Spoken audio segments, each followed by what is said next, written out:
গঙ্গার অবতরণের কাহিনী হিন্দু পুরাণের একটি গুরুত্বপূর্ণ অংশ, বিশেষ করে শিব পুরাণে। পুরাণ অনুযায়ী গঙ্গা নদী স্বর্গ থেকে আকাশে প্রবাহিত ছিল। একটি গুরুত্বপূর্ণ ঘটনা হল, গঙ্গাকে পৃথিবীতে আনার জন্য রাজা ভাগীরথ তাঁর সাধনায় নিরলস প্রচেষ্টা চালান। রাজা ভাগীরথের উদ্দেশ্য ছিল তাঁর পূর্বপুরুষদের মুক্তি অর্জন করা, যাদের মুক্তি মাটি বা পৃথিবীতে গঙ্গার উপস্থিতি দ্বারা হতে পারে। তিনি গঙ্গার অবতরণ ঘটাতে অনেক কঠিন সাধনা করেন।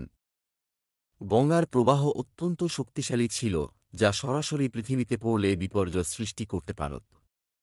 এই কারণে শিব গঙ্গার প্রবাহকে তার মাথায় ধারণ করে, যাতে প্রবাহটি সহজে পৃথিবীতে আসতে পারে এবং কোনো ক্ষতি না করে, তার মাথার মধ্যে গঙ্গার প্রবাহকে রোধ করেন, যার ফলে গঙ্গা ধীরে ধীরে পৃথিবীতে আসেন এবং হিমালয়ের পাদদেশে শান্তভাবে প্রবাহিত হন। গঙ্গার অবতরণ কাহিনী কেবল একটি ঐতিহাসিক ঘটনা নয়, বরং এটি একটি আধ্যাত্মিক এবং ধর্মীয় গুরুত্বের প্রতীক। গঙ্গা এখন হিন্দু ধর্মের পবিত্র নদী হিসেবে পূজিত হন এবং তাঁকে মাতা গঙ্গা হিসেবে সম্মানিত করা হয়।